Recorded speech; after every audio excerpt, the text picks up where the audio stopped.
Bom, pessoal, então boa tarde. Eu sou a Luísa, do marketing da Red Belt Security.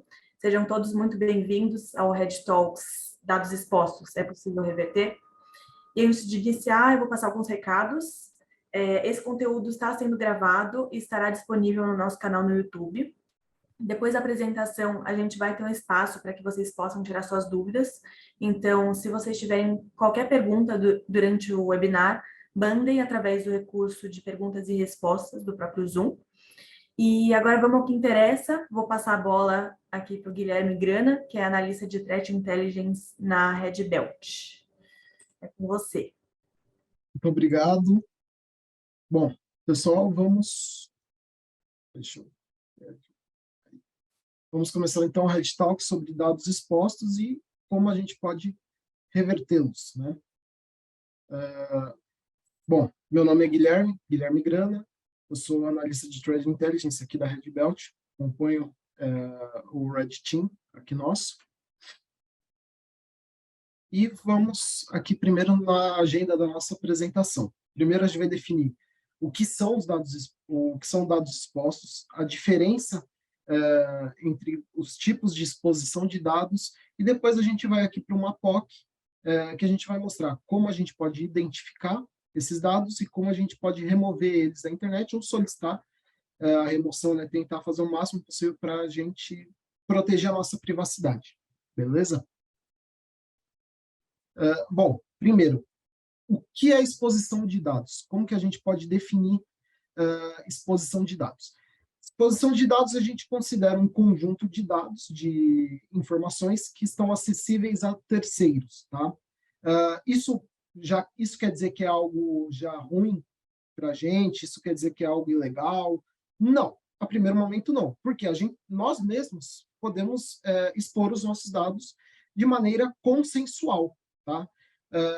Quando a gente fala da exposição de dados, aquela que a gente vai tratar, que é o foco aqui desse Red Talk, é justamente a exposição não consensual, que é aquela que a gente não concorda, que a gente não fez, né? Dá um exemplo aqui, por exemplo, de exposição de dados consensual.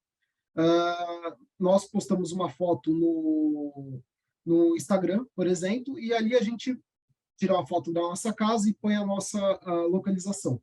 Isso é uma exposição de dados consensual. Ou, por exemplo, quando a gente cria uma conta em um serviço e a gente põe ali o nosso endereço, o nosso telefone, o nosso e-mail, a gente está expondo de forma consensual os nossos dados para o administrador daquele serviço, para os operadores que vão poder ter acesso a esse tipo de dado, tá?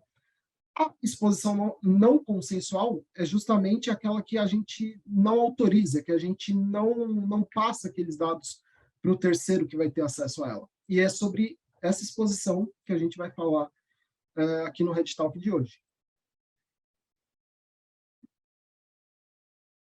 Quais são... A gente definiu que a gente tem a exposição consensual e a não consensual. Quando a gente fala de exposição não consensual, quais são os subtipos de exposição? A primeira é a acidental e a segunda é a intencional. Como assim a exposição acidental e a intencional? A acidental é aquela que a gente não tem como objetivo divulgar os nossos dados, mas por um descuido, por um incidente, acabam sendo expostos, tá certo? E a intencional, o próprio nome diz, é quando um terceiro, de forma intencional, por querer, ele vai lá, pega os nossos dados e acaba expondo, tá?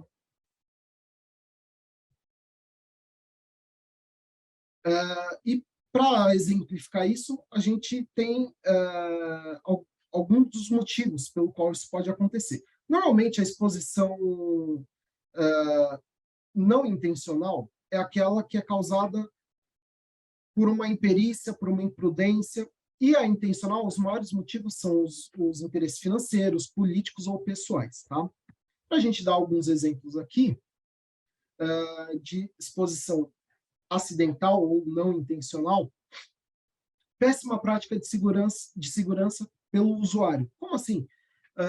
Muitas vezes o usuário, a pessoa, sem querer, acaba divulgando dados dela que ela não tem, que ela não quer que as pessoas saibam, ou que se você falasse, você divulgaria os seus dados X, a pessoa falaria não. Mas isso pode acontecer. A gente vai trazer alguns exemplos aqui mais para frente, mas dando um exemplo rápido, com certeza vocês conhecem aquelas páginas onde você pode efetuar uma reclamação de uma empresa ou de um serviço prestado.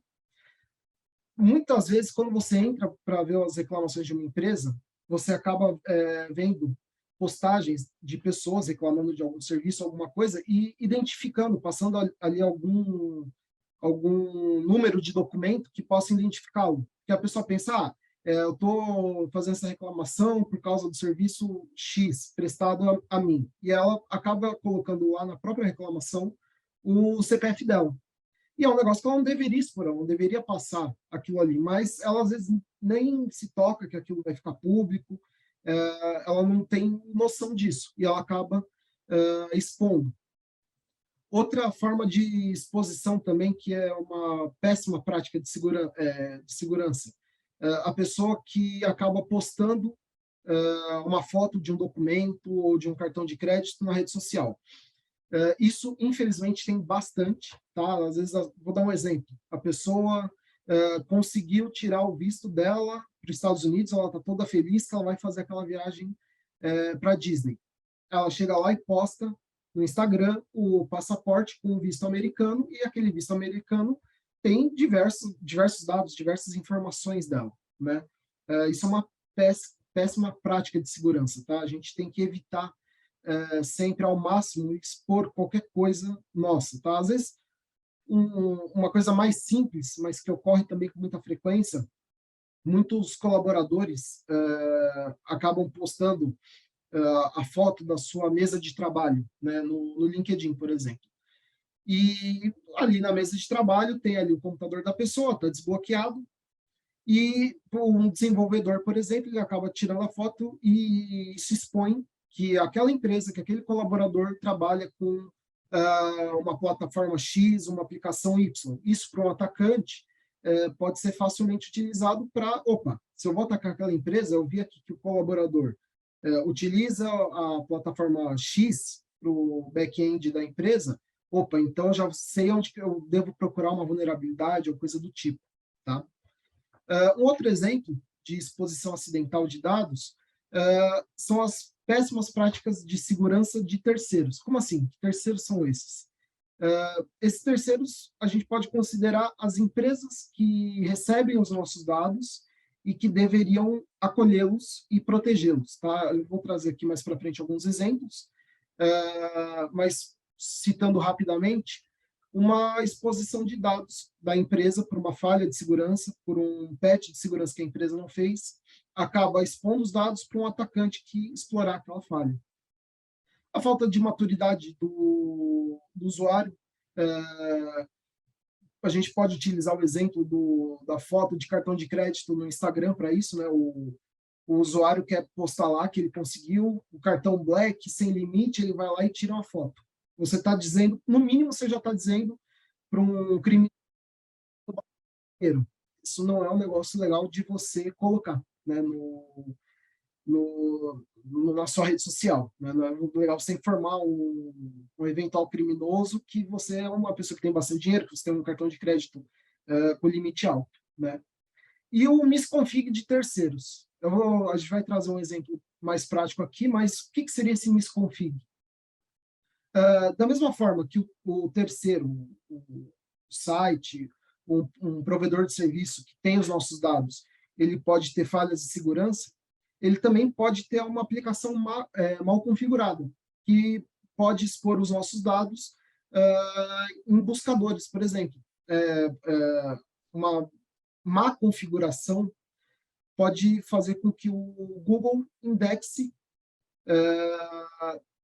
os diretórios que estão, vamos supor, diversos scans de documento dos usuários, né?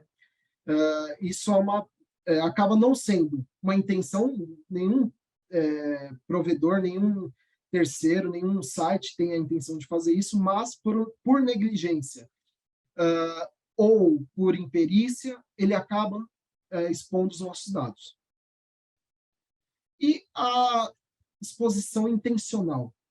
A exposição intencional, ela não vai ocorrer por parte do usuário, né? Normalmente o usuário não vai querer expor de maneira prejudicial os seus dados. Ela sempre ocorre por intenção de terceiros, né? Então, vamos pegar aqui alguns exemplos. A venda de dados. A venda de dados,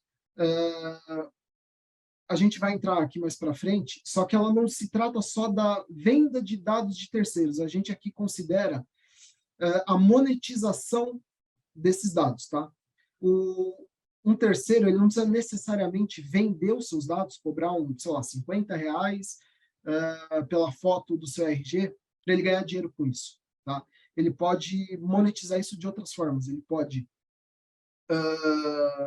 vender esses dados para um outro site, para uma empresa que vai utilizar isso para fazer campanhas de marketing, ou vai fazer análise de crédito. Ele pode até deixar isso público e ganhar dinheiro com anúncios do site onde ele está expondo isso. O ativismo cibernético, né, a gente viu nos últimos meses e até nos últimos anos casos desses crescendo aqui no Brasil.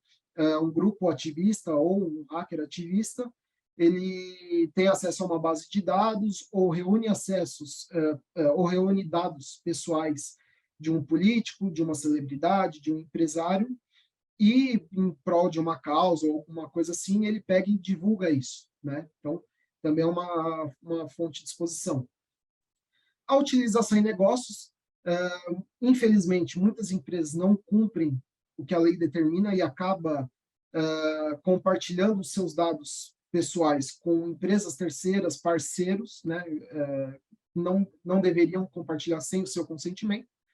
E vingança, né? Muitas vezes, após romper uma relação, o namorada acaba divulgando informações pessoais do seu companheiro, da sua companheira na internet, acaba divulgando fotos, vídeos. A gente também considera isso uma exposição de dados. E aqui trazendo algumas fontes, né, dessa exposição acidental, trazendo de uma forma mais profunda, vulnerabilidades. Como eu havia dito, as vulnerabilidades é uma fonte de exposição, tá? Mesmo que ela ainda não tenha sido explorada, se ela está presente num site, numa aplicação onde você tem os seus dados armazenados, ela está sendo exposta de uma determinada forma. Se um atacante malicioso quiser explorar, ele vai conseguir. Então, algumas vulnerabilidades mais específicas que podem levar à exposição de dados. A SQL injection, tá?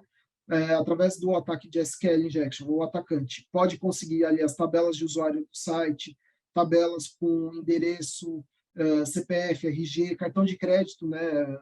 É muito comum, muitas vezes o que os atacantes procuram.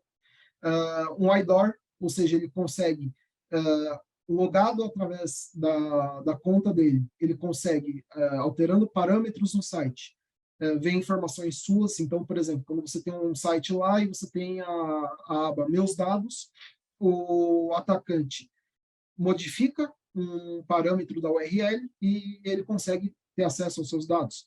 O account takeover, que é uma vulnerabilidade parecida, só que nesse caso ele consegue até tomar a sua conta. O LFI, que é uma vulnerabilidade onde o atacante se aproveita de uma função de download de um arquivo do site, ele consegue passar onde estaria o arquivo, que quando você entra lá, por exemplo, para baixar o seu boleto bancário, ele altera o endereço onde está o seu boleto bancário e põe no diretório onde está uma lista dos clientes daquela empresa. E ele vai conseguir ter acesso aos nomes dos clientes, valores pagos, CNPJ, CPF, todo tipo de informação que tiver ali cadastrada e que tiver no mesmo servidor. Um outro exemplo de exposição acidental, sempre lembrando, por que a gente fala acidental? O site, por exemplo, que tem essa vulnerabilidade, ele não quer ter essa vulnerabilidade. Só que, por um motivo de imperícia, imprudência, ele acaba estando exposto. Redes sociais. Como eu tinha falado, muito comum a pessoa está feliz porque tirou a habilitação, a CNH, para a moto dela, para o carro que ela comprou, ela vai lá, tira a foto disso, posta no Instagram, posta no Facebook, e ali ela acaba expondo. Primeiro, a foto do documento, que é um negócio que a gente, aqui do Threat Intelligence, acaba considerando mais grave do que o dado só em si, porque quando você tem uma foto disso, você basicamente já tem o template pronto para um atacante copiar aquilo, imprimir e tentar falsificar, efetivamente falsificar o documento físico, né? E com isso ele pode, só tendo a foto, um atacante já pode tentar abrir conta em bancos digitais, por exemplo, com a foto do seu documento. Cartão de crédito também, a pessoa consegue um cartão de crédito Black sem limite, ela quer mostrar que ela tem esse poder aquisitivo, ela vai lá, tira foto disso, posta na rede social, às vezes acaba achando que está se protegendo porque tapou os últimos números, mas isso está expondo uma informação sensível dela, está expondo o banco que ela tem conta, está expondo que ela tem um cartão Visa, Mastercard, ou seja lá qual bandeira que for, que tem um alto limite, isso já transforma ela num alvo, né? O atacante ele vai procurar sempre que for dar mais dinheiro para ele. A partir do momento que ele viu, opa, essa pessoa aqui, com esse nome X aqui, que tem conta nesse banco, tem um alto limite, tem uma alta renda. Então, a pessoa já vira um alvo maior. Foto de passaporte, muitas vezes a pessoa está indo viajar, está toda feliz, está lá no aeroporto, acaba tirando a foto do passaporte aberto e ali está todos os dados dela, né? Números de documentos pessoais, endereços. Infelizmente, muita gente vai tirar uma foto em casa, vai colocar no Instagram, acaba colocando lá com a localização exata. Não é legal você fazer isso, não é legal que as pessoas saibam o real endereço de onde você mora, né? Se você, tô viajando, tô aqui na casa de campo, quero mostrar que eu tô aqui na casa de campo, beleza, põe a cidade no máximo, que é, então, minha casa, tô aqui de férias, aluguei uma casa em Campinas. Põe lá a localização Campinas, genérica, não ponha a localização precisa de onde você está, rua, número, evite fazer isso, né? Não passe essa informação, ainda mais se você está na sua casa, porque aí você está expondo o seu endereço atualizado na sua rede social. A pessoa, quando for procurar sobre você, provavelmente um dos primeiros lugares que ela vai é a sua rede social, e ali ela já vai ter o seu endereço completo. Aqui também, a gente pode colocar aquele caso que eu falei, sites de reclamação de serviços, às vezes campo de comentários da própria empresa, a pessoa às vezes está desesperada porque faturaram um boleto errado aqui para mim, precisa ser resolvido, a pessoa às vezes está tão desesperada que ela ligou, não conseguiu resolver, ela pega, vai lá, posta a reclamação e já posta com o dado dela para o atendente, porque na cabeça dela a pessoa pensa, eu já vou postar isso aqui, já vou postar logo também o meu documento, que aí a empresa não tem como enrolar na resposta. Ela vai ter que dar uma resposta para o meu caso. Só que ela acaba expondo os documentos pessoais dela ali, né? Então, quando a gente faz uma pesquisa de OSINT, que a gente vai entrar aqui mais para frente, é muito comum a gente encontrar dados pessoais em sites como Reclame Aqui. A gente encontra o endereço da pessoa, a gente encontra telefone, então, evitar fazer isso, sabe? E o misconfig, como eu já falei, é aquela situação onde não é exatamente uma vulnerabilidade do terceiro, do site, é uma falha de configuração que acaba expondo os documentos, os dados dos clientes, sem precisar, por exemplo, que um hacker explore uma vulnerabilidade. Às vezes, você procurando no Google, você já vai achar aquela informação que está sendo exposta. Vamos aqui mostrar alguns exemplos práticos, né, dessas situações que eu falei. Que a gente tem uma manchete, uma falha uma vulnerabilidade no serviço da Azure, que acabou expondo diversos endpoints que continham informações sensíveis de diversos clientes de diversas empresas, né? Outra fonte de exposição, rede social. Tá? Aqui a gente traz aqui os exemplos que a gente falou, né? A pessoa posta a foto do cartão de crédito, a outra pessoa posta a foto do visto que ela conseguiu, toda feliz, que vai viajar para a Disney. E aqui uma outra rede social que, por incrível que pareça, tem até mais informação exposta, o GitHub. Tá?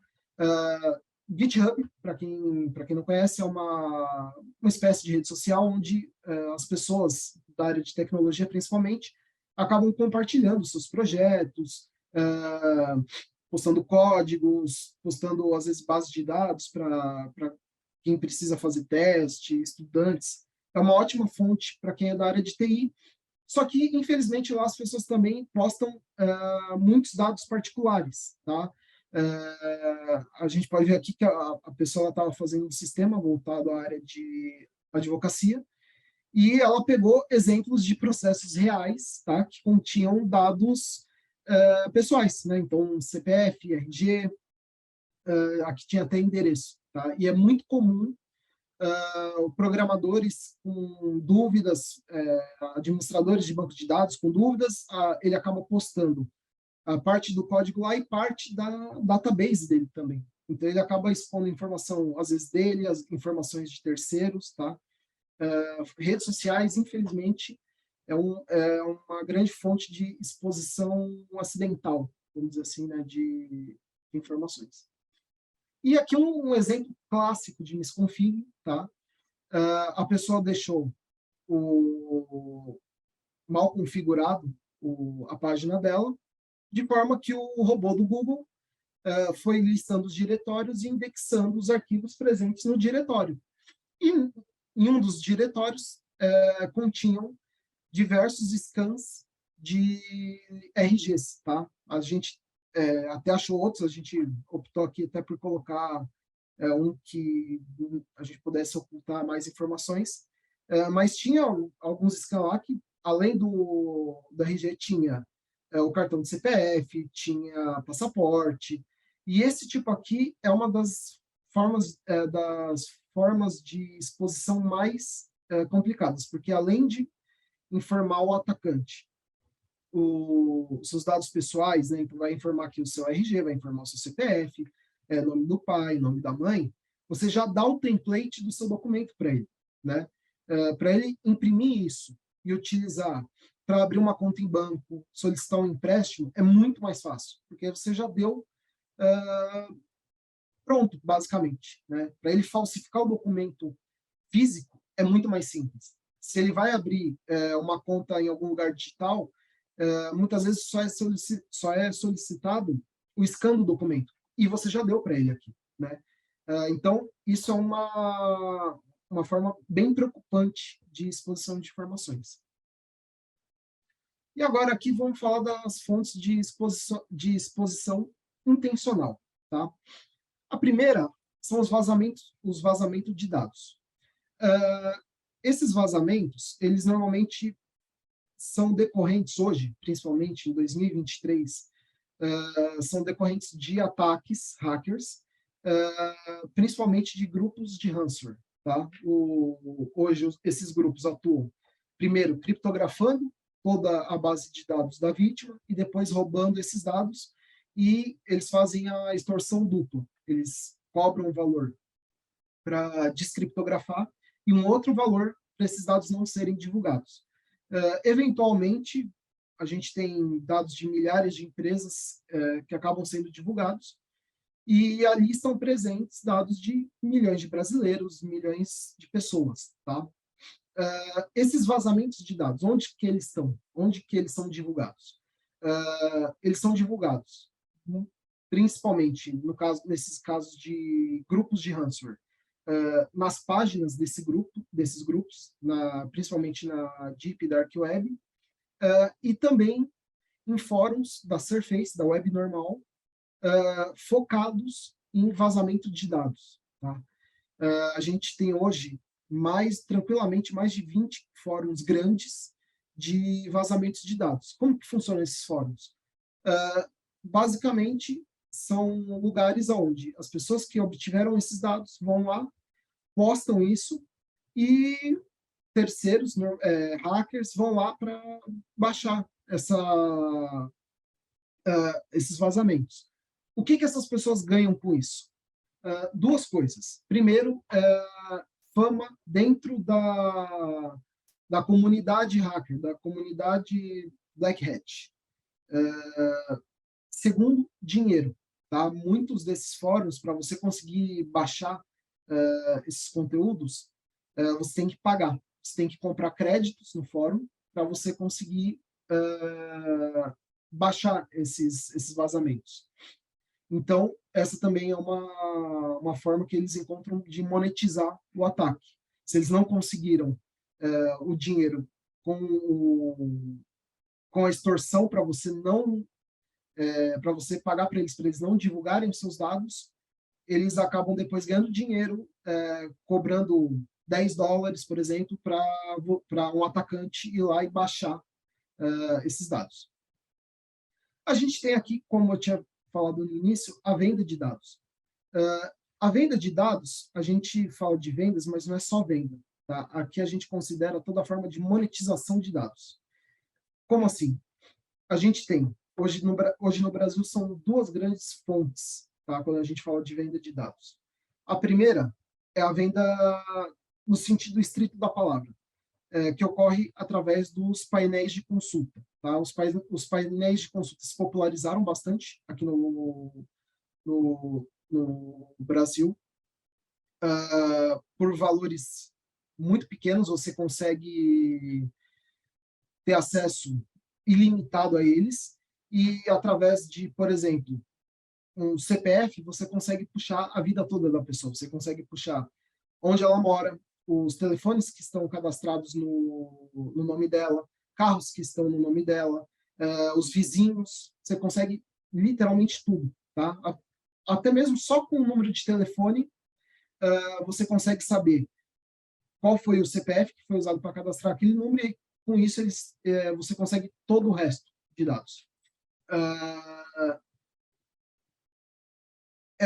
Esses painéis são ilegais, tá? Esses painéis, na maioria das vezes, são abastecidos com vazamentos de dados. Então, a gente teve aqui no Brasil um grande vazamento de dados, que foi o do Serasa Experience, e ele serviu de base para muitos desses painéis, tá?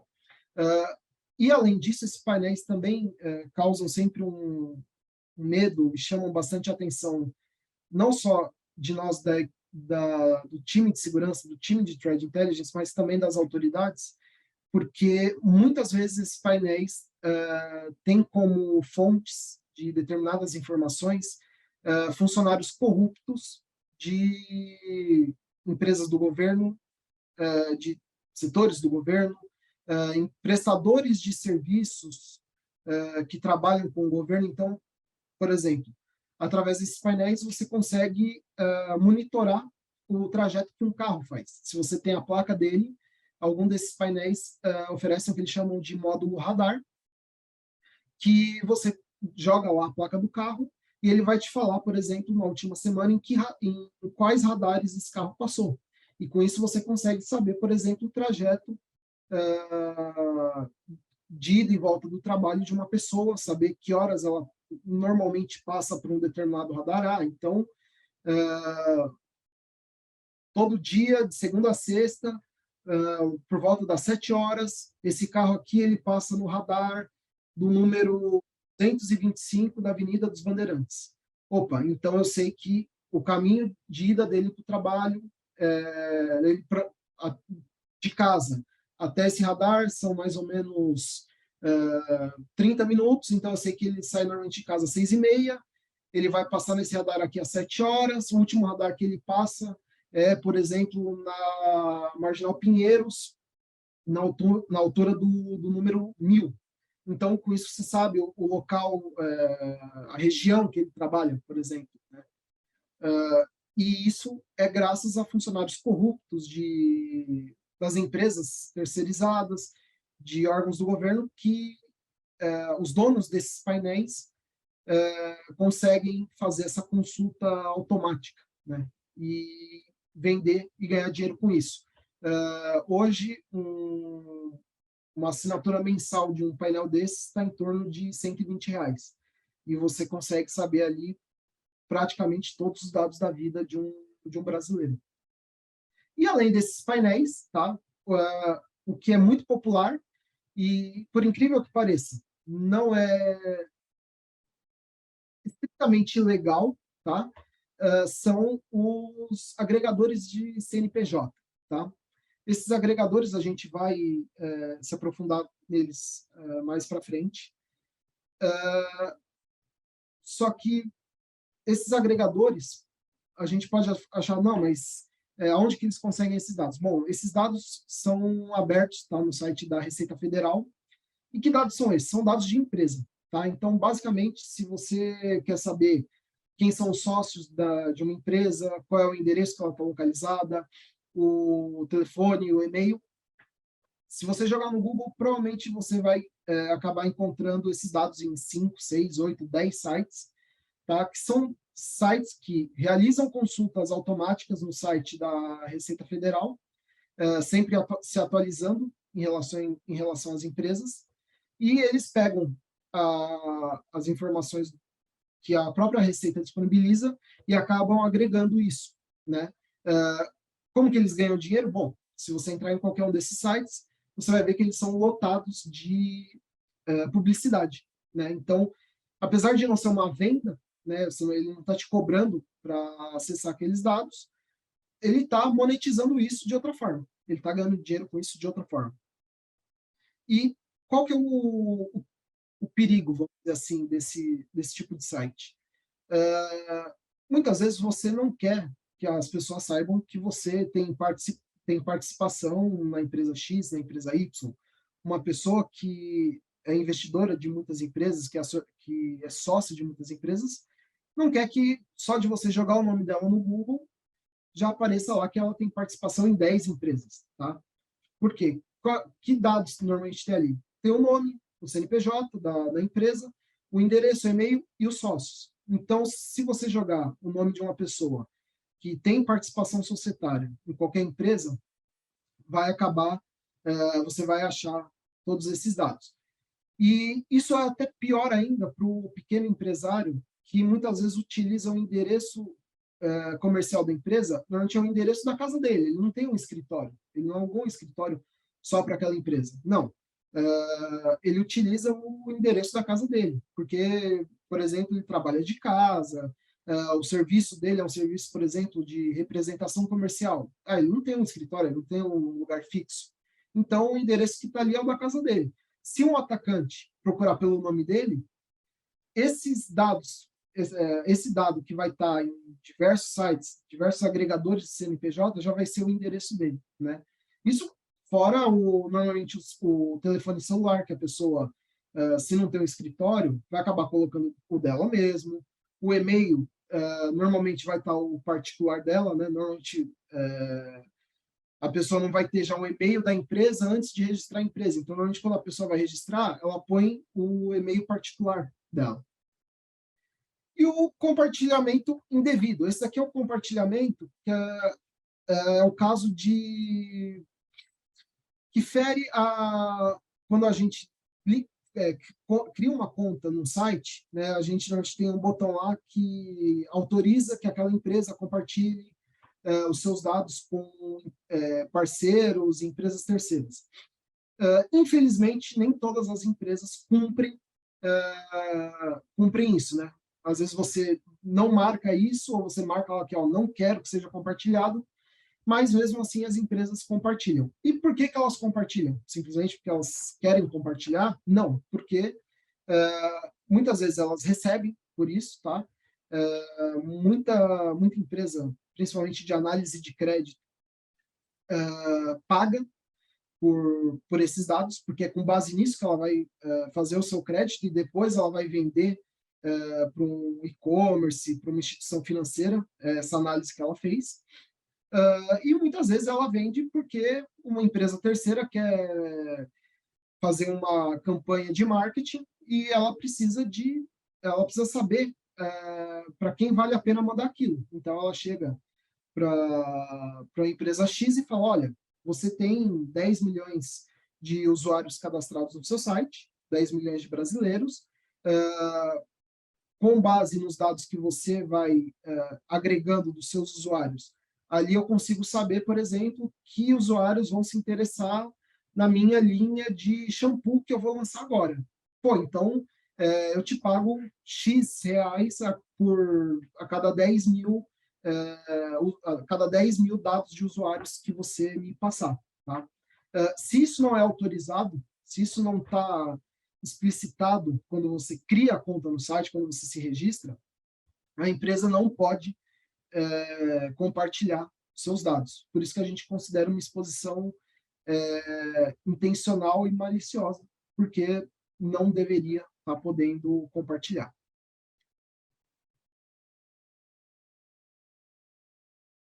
Aqui, um exemplo de um vazamento de dados, tá? Esse vazamento foi publicado num conhecido fórum utilizado por hackers, por membros de grupos de ransomware. Foi um vazamento referente à empresa aérea TAP, tá? Esse vazamento aconteceu no final do ano passado. O grupo responsável por esse vazamento foi o Ragnar Locker, e nesse vazamento estão presentes data de aniversário, e-mail, nome completo, nacionalidade, telefone, o endereço físico da pessoa e outros dados relacionados à própria empresa aérea, como, por exemplo, o número do cartão de milhagem. Tá? Esses dados aqui, muitas vezes, vai ser aproveitado por um administrador desses painéis de consulta para pegar, opa, vamos atualizar nossas bases de endereço. Então, ele vai pegar, vai filtrar ali por quem é brasileiro e vai adicionar o endereço, o telefone, e vai adicionar no painel de consulta dele. Sem falar que muitos hackers, muitos atacantes vão se aproveitar dessa base de dados para fazer uma campanha de phishing, por exemplo. A gente até sempre recomenda, né, quando tem um vazamento relacionado diretamente a uma empresa, tomar muito cuidado com próximos contatos que se dizem em nome daquela empresa. Por quê? Se eu sei que se teve um vazamento de dados da empresa X, vazou o número de telefone, o endereço, o e-mail de todos os clientes daquela empresa X. Para o atacante, é muito fácil ele fazer uma engenharia social para ele se passar por um funcionário da empresa X. Porque ele sabe que, opa, essa pessoa que está aqui no vazamento, ela tem conta na empresa X, ela já fez negócios, então ela não vai estranhar, né? É diferente, por exemplo, olha, eu não tenho conta no Banco Y. Se eu receber uma ligação de um funcionário do Banco Y falando que a minha conta vai ser bloqueada, eu já vou desligar, porque, olha, eu não tenho conta no Banco Y, então não me preocupo. Agora, se eu tenho conta no Banco ABC, e o Banco ABC me ligou, falou, opa, Ricardo, só confirmar aqui os seus últimos dígitos do CPF é tal, tal e tal, então a sua conta vai ser bloqueada. Opa, eu já vou ouvir, porque eu tenho conta lá, a pessoa falou meu nome e falou e confirmou os dados do meu CPF. Né? Então, também é um negócio que os atacantes usam para efetuar fraudes, né? Efetuar campanhas de phishing e criar uma engenharia social. Aqui a gente tem a venda de dados, né? No caso aqui a monetização de dados, aqui a gente pegou uma empresa fictícia, tá? Essa é a visão de muitos desses agregadores de CNPJ, né? Você tem ali entre os dados o CNPJ, a razão social, o nome fantasia, a data da abertura da empresa, o capital social, tá? Isso apesar de ser um dado que é público, né? Se você entrar no site da Receita Federal, colocar o CNPJ da empresa, você vai ver isso. Muitas pessoas não se sentem confortáveis com o capital social da empresa que ela é dona, está, assim, facilmente exposto no Google, né? Se você procurar o nome dela, você já vai achar que ela é dona de uma empresa que tem um capital social, vamos supor, de R$ 1 milhão, né? Se eu tivesse R$ 1 milhão, não gostaria que estivesse facilmente exposto, assim, na internet. E a gente tem os outros dados também da empresa, né? O endereço dela, onde ela fica, o telefone, o e-mail e os outros sócios da empresa, tá?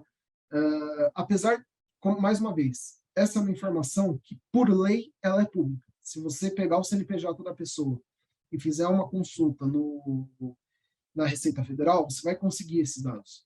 Só que o dono desse painel, desse agregador, ele não pediu sua autorização para colocar esses dados lá, ele não pediu autorização da Receita Federal para colocar esses dados lá, e esses dados estarem facilmente acessíveis. Basta você procurar o nome da pessoa no Google, no Google da pessoa que é sócia da empresa, é um negócio que não é legal, não deixa o dono, o sócio, confortável.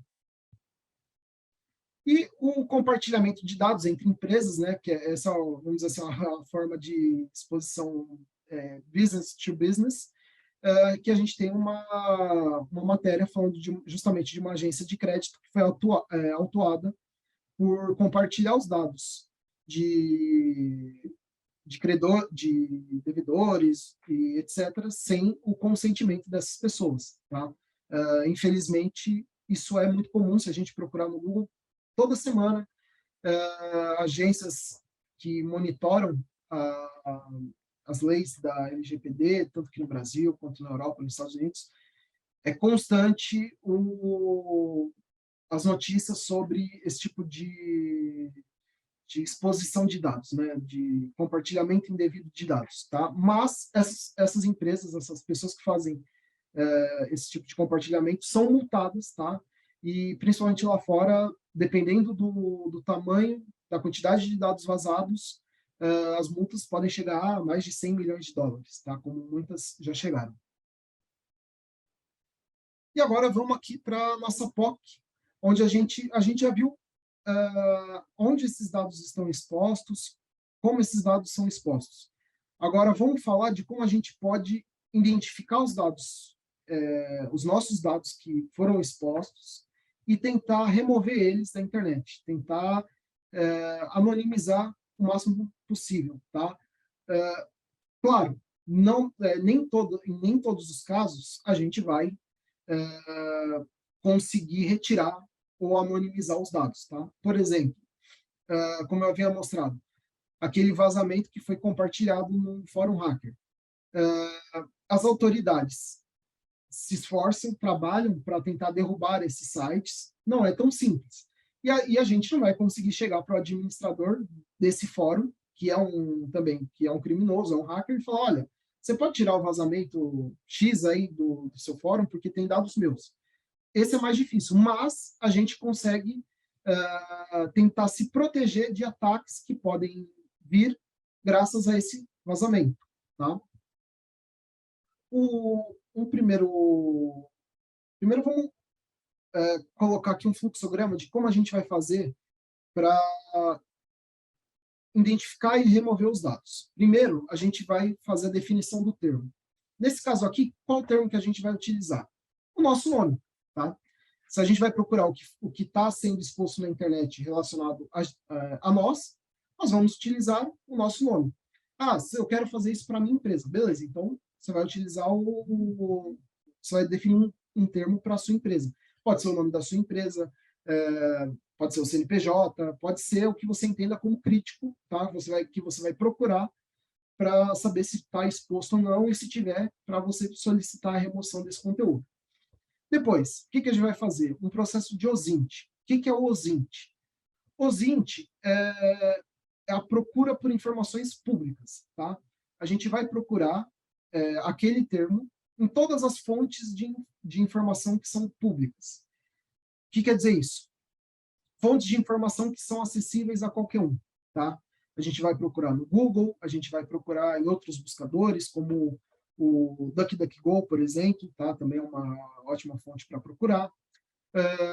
A gente não vai pagar, a gente não vai hackear nenhum sistema para saber se esses nossos dados estão lá. E já não é mais OSINT, tá? OSINT, na definição, são fontes de informações públicas, tá? Ou abertas, tá? A gente vai identificar esses locais e depois a gente vai fazer o pedido de remoção.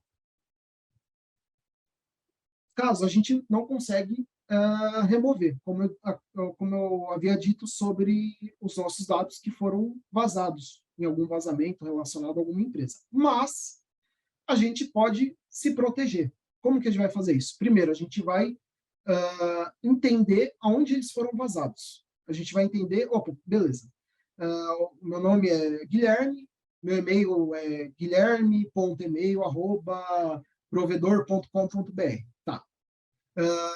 Eu tenho que primeiro saber em quais vazamentos de dados o meu e-mail está presente. Então, por exemplo, naquele caso, eu já voei pela TAP, eu tenho conta lá, cadastro, então deve estar presente.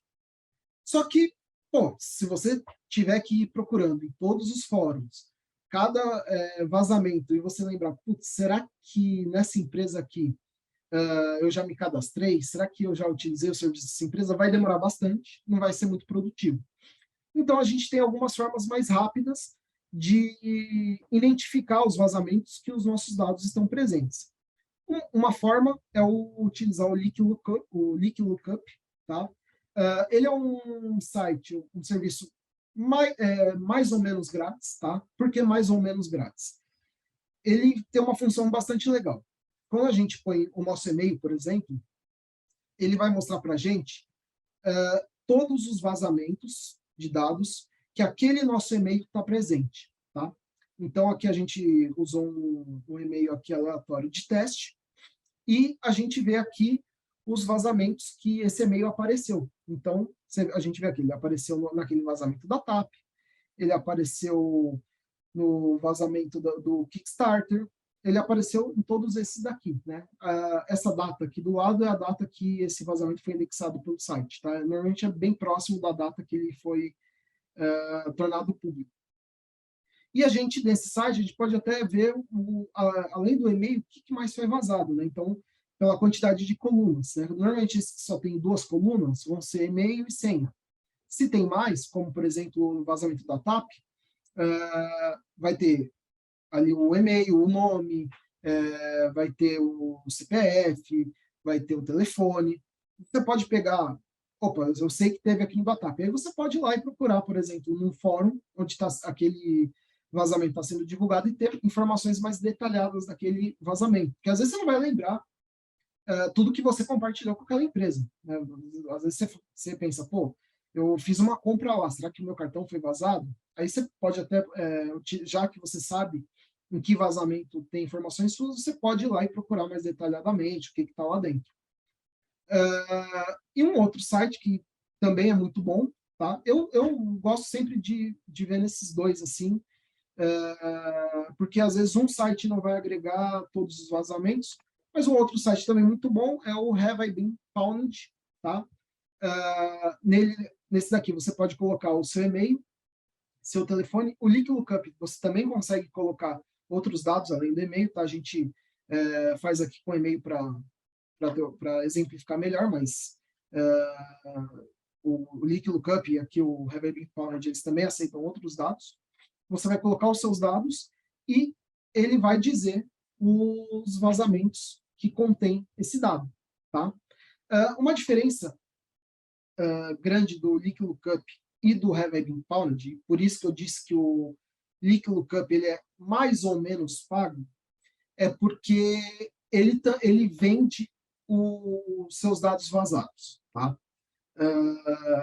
Como assim? Se você só quiser saber em que vazamentos os seus dados estão presentes, é grátis. Você vai criar uma conta nele, vai colocar lá o seu e-mail e ele vai te mostrar os vazamentos onde o seu e-mail está presente. Só que ele também vende esse vazamento, tá? Tanto que ele é utilizado por hackers para Muitas vezes o hacker não conseguiu achar o vazamento da empresa XYZ, não conseguiu achar nenhum fórum que está com ela. Mas o vazamento foi indexado pelo pessoal por trás do Leak Lookup. Ele chega lá e compra através do site. A gente não recomenda que você faça isso, é ilegal, tá? Você ter a conta lá para pesquisar os seus dados não é, mas você comprar os vazamentos, claramente que é ilegal. O Have I Been Pwned, não. O Have I Been Pwned, ele realmente é só para alertar você, usuário, que aquele seu e-mail, que aquele seu telefone foi vazado, e ele vai te falar só a empresa que teve o vazamento. Tá? São 2 sites que você pode utilizar. Mais uma vez, não dá para você remover o vazamento da internet, tá? Até porque normalmente ele está hospedado em sites controlados por criminosos, vai estar hospedado em sites da Dark Web, mas você pode tomar medidas para se proteger, já que você sabe, por exemplo, que o dono desse e-mail teve os dados dele vazado pelo vazamento do ClickSense. Se você sabe disso, o que você pode fazer? Opa, qual é a senha que eu utilizava no ClickSense? Ah, era ABC123. Gente, não utilizem essa senha, pelo amor de Deus, isso aqui é só um exemplo. Pô, se essa é a senha que eu utilizava, ó, então eu já vou mudar. Nunca mais vou utilizar essa senha, porque ela já foi vazada. Tá? Se alguém for fazer um ataque contra mim, normalmente o que o atacante vai fazer? Ele vai pegar, vai colher informações sobre você e vai ver, opa, o e-mail dele foi vazado aqui, vamos ver qual é a senha que ele usava nesse serviço. Ah, a senha era ABC123. E ele vai tentar utilizar essa senha para acessar o seu e-mail, para acessar a aplicação da sua empresa, tá? Então, utilizando esses 2 sites, você não consegue remover os seus dados da internet, os dados vazados da internet. Mas você consegue alterar, por exemplo, a sua senha para impedir que um atacante utilize aqueles dados para causar para realizar mais ataques contra você, tá?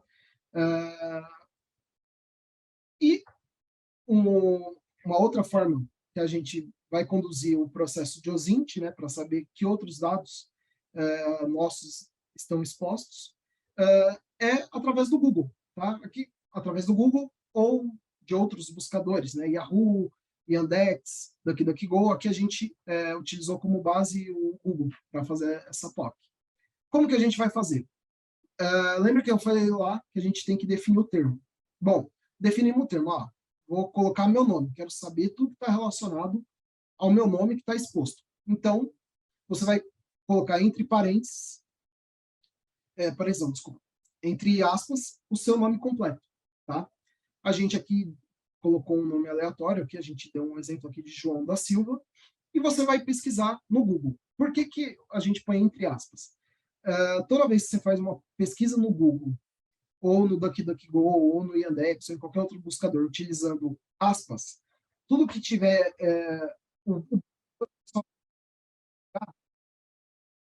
páginas, resultados que tenham exatamente aquele termo que está entre aspas, tá? Quando você faz uma pesquisa normal, o Google, por exemplo, ele vai te trazer resultados que contêm exatamente aquele termo que você procurou e vai trazer mais um monte de coisas que ele entende que possam ser relacionadas àquilo que você procurou. Por isso que se você procurar o seu nome, por mais diferente que o seu nome seja no Google, o Google pode trazer 10 mil resultados, sendo que o seu nome não está presente em 10 mil sites, tá? Porque ele vai trazer muita coisa relacionada. Então, por exemplo, vamos supor, meu nome é Guilherme Grana. Se eu jogar Guilherme Grana no Google, o Google vai trazer mais de 100 mil resultados, porque ele vai pegar resultados que tem só Guilherme, resultados que tem só Grana, ele não vai pegar só o que tem Guilherme Grana. Então, a gente põe tudo entre aspas para ele trazer só os resultados que tiverem esse termo do jeito que a gente escreveu, tá? Então, a gente deu aqui um exemplo de João da Silva, e aqui a gente pode ver aqueles resultados de agregadores de CNPJ, que, bom, hoje tem vários, tá? Então, a gente vê aqui vários resultados dele, né? Obviamente, aqui a gente colocou um nome de empresa fictícia, a gente alterou para para acabar não expondo nenhuma pessoa, nenhuma outra empresa. Mas, bom, aí a gente identificou, opa, aqui é onde está os dados relacionados à minha pessoa, beleza. E uma outra grande fonte de exposição de dados. Agregadores judiciais, a gente pode chamar assim, agregadores de processos. Tá? Muitas vezes, o processo é público. Né? Se você, por exemplo, chegar no site do Tribunal de Justiça do Estado de São Paulo e colocar o nome de uma pessoa, você vai ver que aquela pessoa é parte do processo XYZ.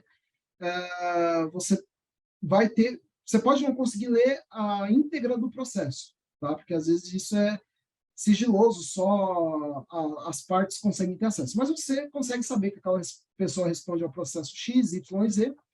Só que o problema, além do fato assim de eu não querer que, se eu respondo algum processo, só da pessoa jogar meu nome no Google, ela já vai ver que processos são esses e tudo mais. O problema é que, muitas vezes, trechos do processo não estão em sigilo de justiça. E nas decisões, muitas vezes, que o juiz dá, ou na transcrição de alguma audiência, aparece dados pessoais sobre as pessoas. Tá? Então, se você já teve algum processo, você foi testemunha de algum processo, você jogar o seu nome, provavelmente você, nesses sites como Jus Brasil, Escavador, você vai achar lá o processo em que você teve, e se nesse processo tem alguma parte lá que está, vou dar um exemplo, normalmente os termos que utilizam no processo, está presente na reunião, aqui na audiência, o senhor João da Silva, domiciliado na rua do Zé, número 15, do bairro Olímpico da cidade de São Bernardo do Campo. Normalmente está assim, isso é um padrão de estar em audiências, e esses agregadores não agregam só processos mesmo, eles acabam agregando documentos oficiais. Então, é muito comum a gente encontrar, às vezes, a gente vê certidão de inteiro teor, ata de reunião. Ata de reunião é um negócio que, assim, apesar de ter que estar público, em alguns casos, a gente pode fazer com que ele não esteja na primeira página do Google, né? Como um termo que a gente gosta de usar. Não precisa estar na primeira página do Google. Por quê? Em ata de reunião, isso é muito comum, tá? Você tem que colocar as pessoas que estão na reunião, e você tem que dar mais informações, não basta você colocar o nome, tá? Então, normalmente, empresa que tem acionista tem muito isso, tá? Você vê lá a ata na assembleia do dia tal, do mês tal, do ano tal, comparecendo o senhor João da Silva, portador da cédula de identidade, aí tem ali o número da RG da pessoa, o número do CPF, casado, aí dá o nome da mulher do senhor João, domiciliado na rua tal. Isso acaba tendo muito, tá? Se a gente fizer uma pesquisa, pegar ali as 10 maiores empresas, 100 maiores empresas do Brasil, em todas, a gente vai encontrar nas atas de reunião o estado civil de acionistas, de diretores, de presidentes, número do CPF, RG, e muitas vezes o endereço. Tá? Então, esses sites aqui, como Jus Brasil e Escavador, são grandes agregadores de dados pessoais. Bom, a gente identificou, beleza. Aí aqui a gente tem a visão, tá, de um típico site agregador de CNPJ, os dados que eles acabam expondo, que eles acabam monetizando, e aí agora nesse caso, a gente consegue solicitar a remoção desse conteúdo, tá? Normalmente, esses sites, apesar deles não solicitarem a sua permissão para mostrar os seus dados, eles, devido a LGPD, eles acabam aceitando o seu pedido de remoção dos dados, tá? Cada site vai ter, obviamente, sua particularidade, né? A gente não consegue cobrir todos, mas a gente consegue mostrar as principais formas, tá? E até bem simples, tá? Para retirada dos dados desses sites agregadores de CNPJ, é até um processo relativamente bem simples, tá? Na maioria dos casos, na própria página, com os dados da sua empresa, vai ter ali no rodapé alguma coisa falando, olha, para clicar, para solicitar a remoção dos dados, clique aqui, tá? Ou requisite privacidade dos dados, tá? Como a gente pode ver aqui no print. Em outros casos, você vai ter que ir no diretório ali na parte de contato, já vai ter ali, se você deseja que os seus dados sejam retirados do nosso site, basta preencher esse formulário ou mande um e-mail para o endereço tal, né? E aí, muitos têm um processo completamente simples, por exemplo, esse daqui, né? A gente só clicou ali em solicitar privacidade e confirmou que a gente não é um robô ali, clicou no CAPTCHA e a página já foi retirada, os dados já foram retirados. Uma observação muito importante que até esse site aqui faz, muitas vezes o site vai retirar os seus dados na hora, tá? Se alguém procurar pelo CNPJ que você é sócio, não vai mais aparecer. Entretanto, o guarda o cache dos sites que ele vai indexando, tá? Então, provavelmente, se você procurar no Google, vai continuar aparecendo ali, ó, para ver os dados do CNPJ 123456789, clique aqui e vai ter ali uma prévia dos seus dados, tá? O Google demora um tempo, tá? Não só o Google, todos os buscadores demoram um tempo até efetuar a remoção completa dos dados. Em outros casos, aqui em outros sites, você já vai ter que colocar, como você tem que entrar em contato por um formulário, você vai colocar o CNPJ da empresa que você quer remover, o seu nome, o seu e-mail de contato, que nem esse aqui, ele até pede seu celular, e o motivo. Você só, mesma coisa, você vai colocar, solicito a privacidade dos meus dados, eles não criam nenhum caso, não vão demorar também para fazer isso, muitas vezes é assim, só eles fazem dessa forma para meio que desincentivar que a pessoa vá lá e peça a privacidade, mas normalmente você pediu, eles já vão retirar, eles nem vão discutir, nem vão te mandar um e-mail de resposta perguntando mais coisas, é literalmente só uma burocraciazinha a mais que eles fazem para evitar que as pessoas peçam a privacidade, porque no final das contas esse é o produto que ele vende, entre aspas, né? Quanto menos CNPJ ele tiver lá para mostrar informação, menos pessoas vão acessar o site dele e, por consequência, menos dinheiro de publicidade ele vai ganhar. E aqui a gente tem um outro exemplo, nesse aqui ele só solicita o CNPJ e o e-mail, mas basicamente todos esses sites funcionam dessa maneira. E aqui a gente vai mostrar a solicitação de privacidade desses agregadores judiciais, né? A gente vai usar aqui como exemplo o Jus Brasil e o Escavador, mais uma vez. Aqui são páginas fictícias, nomes fictícios, né? No Jus Brasil e Escavador, ambos eles fazem a retirada dos seus dados, porém de maneira diferente, tá?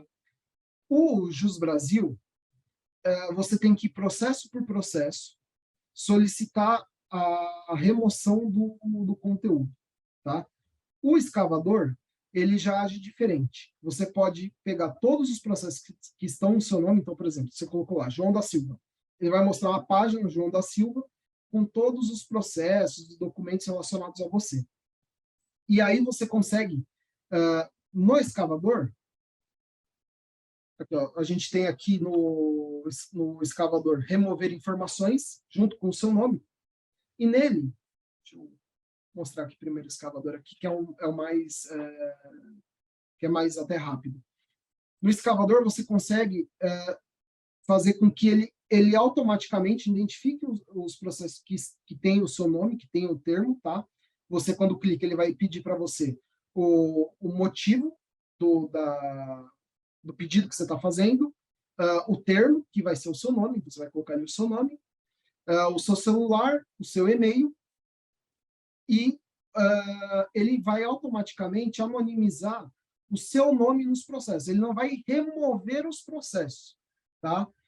Mas o que ele vai fazer? Ele vai anonimizar. Então, por exemplo, se o meu nome é Guilherme Grana de Souza, ele vai ficar como GGS, tá?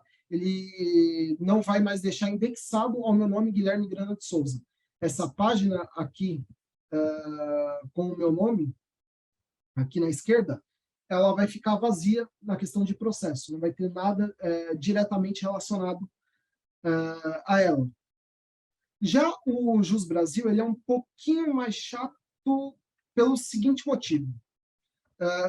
Você tem que, processo por processo, solicitar a remoção.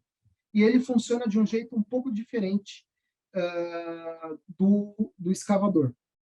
O Jus Brasil ele pode chegar a retirar a página do processo inteira do ar, tá? Só que, em ambos os casos, tá? É importante lembrar, você tem que ter uma conta no site feita com o seu nome, você vai informar o seu CPF, o seu telefone, apesar do Jus Brasil não pedir na hora que você efetua o pedido, você tem que ter para criar a sua conta. Em ambos os casos, você vai precisar enviar um scan do seu RG, da sua CNH, do seu passaporte, de qualquer documento de identificação que seja, para provar que você é ali a pessoa. Então, o João da Silva vai ter que enviar ali o scan da CNH dele, provando que ele é o João da Silva e ele quer que os dados dele sejam anonimizados. Tá? É basicamente a única diferença entre os dois. O escavador acaba sendo mais rápido, você não precisa ir processo por processo. Se você é uma pessoa que tem bastante citação em processo, ou coisa do tipo, o Jus Brasil vai demandar mais tempo. Você vai ter que ir um por um para fazer a solicitação. Tá? E é importante também você mandar o documento de identificação, porque muitas vezes um nome comum, como por exemplo, João da Silva, pode ter milhares no Brasil. Então, para evitar que você remova o processo de outra pessoa, ou anonimize o nome de outra pessoa, eles justamente pedem o seu documento para confirmar, junto com o RG que vai estar ali no seu documento, ele vai ver com o RG que está no processo e vai confirmar. Tá? Experiência própria, esses sites de CNPJ, todos removem os seus dados assim que você solicita, tá? No máximo vai demorar um dia. O Jus Brasil e o escavador, eles não removem automaticamente. Às vezes eles tiram ali eles desindexam ele do seu nome, vamos dizer assim, mas ele ainda está lá presente. Quando você solicita, aquilo vai para análise, tá? A análise é até relativamente rápida, demora acho que não mais que uma semana, tá? E ele vai retirar se vê que, de fato, ele está ali expondo o seu nome e tudo mais. Já aconteceu de, em alguns casos, o Jus Brasil ou o escavador não remover algo. Aconteceu em casos que a pessoa, o nome da pessoa que a gente estava solicitando a privacidade não era uma parte integrante do processo. Ele foi citado como uma testemunha ou coisa do tipo, entretanto, a gente conseguiu remover, anonimizar o nome dele, pelo menos. Então, quando alguém entrar lá no processo, vai ter os dados, mas a pessoa que procurar o nome dele no Google não vai ser direcionada para aquele processo. Tá? Bom, aqui eu tentei abranger o máximo possível as fontes de exposição de dados, tá? Essas que estavam na POC, né, de como solicitar a remoção, são as efetivamente mais fáceis de solicitar, de você conseguir a remoção dos seus dados. Por que eu digo isso? Casos em que o seu dado foi vazado, está sendo exposto num vazamento, você dificilmente vai conseguir que um fórum hacker seja retirado da internet, seja derrubado. A polícia tenta todo dia fazer isso, mas é difícil. Só que você pode tomar medidas de precaução para se proteger dos dados que estão naquele vazamento. Além disso, casos em que os seus dados estão sendo expostos em misconfig, em, em portais que têm uma vulnerabilidade que deixa que se um hacker for explorar vai acabar expondo informações suas, você pode identificar isso e alertar o administrador do site. Nenhum administrador vai falar, não, vai ficar desse jeito mesmo, a gente quer que a gente não está nem aí se os dados forem expostos. Nenhum administrador quer isso. Então, se você identificar uma falha, uma vulnerabilidade que pode expor, o que a gente recomenda, que você entre em contato com o administrador daquele site e informe isso imediatamente, tá? Se você, aqui nesse caso, pelo nome, acabou não retornando, mas muitas vezes você vai colocar o seu nome completo ali e você vai na aba de imagens do buscador e vai ter ali o scan do documento seu que está indexado no Google por causa de um site que você uma vez enviou o scan do seu documento quando você se cadastrou, o administrador daquele site configurou de uma maneira errada e permitiu que o robô do Google fosse lá, indexasse aquilo e postasse a foto. O que você pode fazer? Entre em contato com o administrador do site, avisa, olha, o diretório tal está sendo exposto, isso aqui está indexado no Google, arruma isso, tal. É o que a gente recomenda fazer. Tá? Nenhum administrador vai querer que os dados dos clientes deles, dos usuários deles, sejam expostos. Tá? Então, assim que você se deparar com isso, o ideal é que você avise a pessoa e fale, olha, está acontecendo isso, isso e isso, manda um e-mail para ela, printa e avisa. Ó, isso aqui é legal a gente corrigir porque os meus dados estão expostos. Bom, acho que essas foram as considerações finais. Alguma dúvida? Muito bom, Guilherme. Eu recebi aqui uma pergunta, acho que você até já respondeu, mas eu vou ler para você. Hoje em dia, a gente consegue qualquer dado no Google. CNPJ, por exemplo, vem até o tipo sanguíneo do empresário. E são dezenas de sites. Qual a gravidade disso? Bom, como eu falei, o normal, assim, você saber que sei lá, os sócios do CNPJ X é o João e o Carlos, isso não tá entre aspas público no site da Receita Federal. Se você colocar o CNPJ lá, você vai saber isso, né?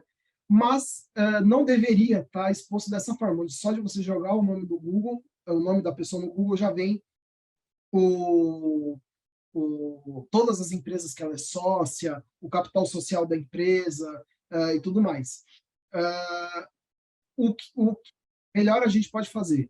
Entra no site que está agregando esses dados, que fica consultando esses dados da Receita e solicita a anonimização. É a melhor coisa, tá? Em todos os sites, basicamente, você vai conseguir a retirada dos dados, tá? Todos os sites.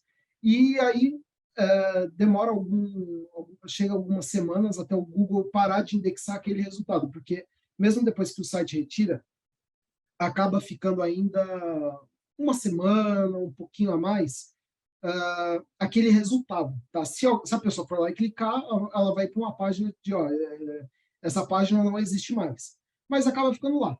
Mas, normalmente, um pouco mais depois de uma semana, também acaba saindo já do Google. Tá? É o que a gente melhor pode fazer em relação a esses agregadores de CNPJ.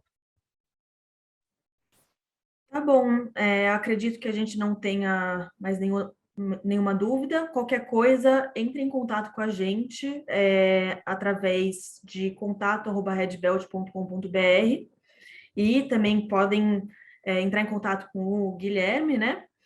E esse Red Talks vai ser disponível, né? Vai ser disponibilizado no YouTube.